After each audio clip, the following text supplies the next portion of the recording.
Travel, an introduction.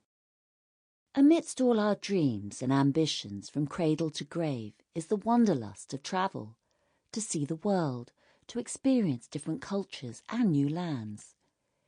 In the modern day, a few hours on a plane will take us to an entirely different environment, whereas 100 years ago or more, any form of transport would have been far slower paced, but getting there was also part of the adventure, the gradual transition from what is known to what is about to be known.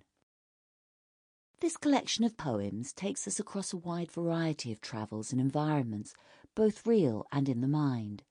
They summon up descriptions and feelings that are sometimes totally unexpected. This collection of poems takes us across a wide variety of travels and environments, both real and in the mind. They summon up descriptions and feelings that are sometimes totally unexpected. Of course, when the authors include the greats, from Wordsworth to Whitman, perhaps we shouldn't be surprised, but allow ourselves to be indulged by their ability. This collection is read for you by Ghizela, Rowe and Gideon, Wagner. Admonition to a Traveller by William Wordsworth. Yes, there is holy pleasure in thine eye. The lovely cottage in the guardian nook has stirred thee deeply, with its own dear brook, its own small pasture, almost its own sky. But covet not the abode, oh do not sigh as many do, repining while they look, intruders who would tear from nature's book this precious leaf with harsh impiety. Think what the home would be if it were thine, even thine though few thy wants, roof, window, door. The very flowers are sacred to the poor, the roses to the porch which they entwine. Yea, all that now enchants thee from the day on which it should be touched would melt away. Travel by Robert Louis Stevenson.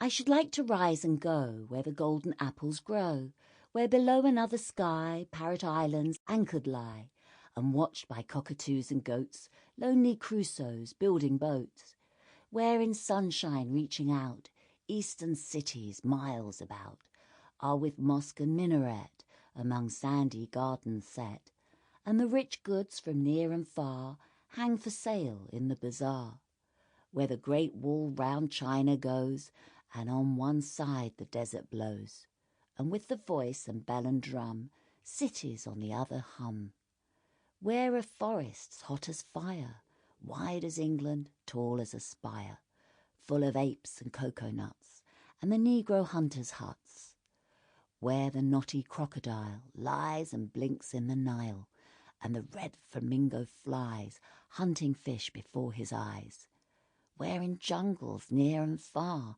man-devouring tigers are, lying close and giving ear, lest the hunter be drawing near.